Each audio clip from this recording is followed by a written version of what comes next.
మీరెప్పుడైనా ఈ చెట్టుని చూసారా? నాకు తెలిసి మోస్ట్‌లీ ఎవరు చూసి ఉండుండరు. కానీ ఇది ఎక్కువ అడవిలో ఉండే చెట్టనమాట. మేము ఏదో పిచ్చి చెట్టని పోతూ చూస్తూ ఉంటే అమ్మ చెప్పిందనమాట. మీకెవరికైనా తెలిస్తే గెస్ చేయండి చూద్దాం.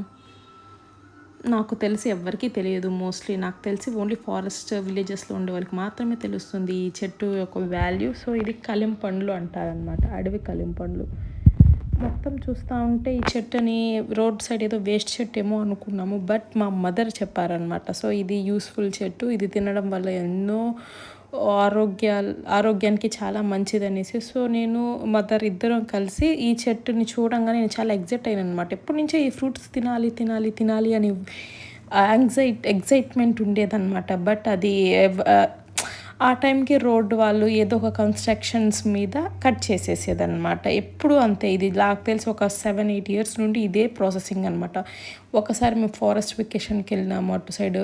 సో, అక్కడ కూడా అంతే అనమాట. ఓన్లీ ఎంప్టీ ట్రీని మాత్రమే చూశాను. కానీ ఫ్రూట్స్ ఎప్పుడు సో, ఫస్ట్ టైం అనమాట. ఎంత ఎక్సైట్ అయితే ఈ ఫ్రూట్స్‌ని ఫస్ట్ టైం కొయ్యడం వల్ల అబ్బా! ఎక్కడ లేని ఎక్సైట్‌మెంట్ నాలో ఉండిందనమాట.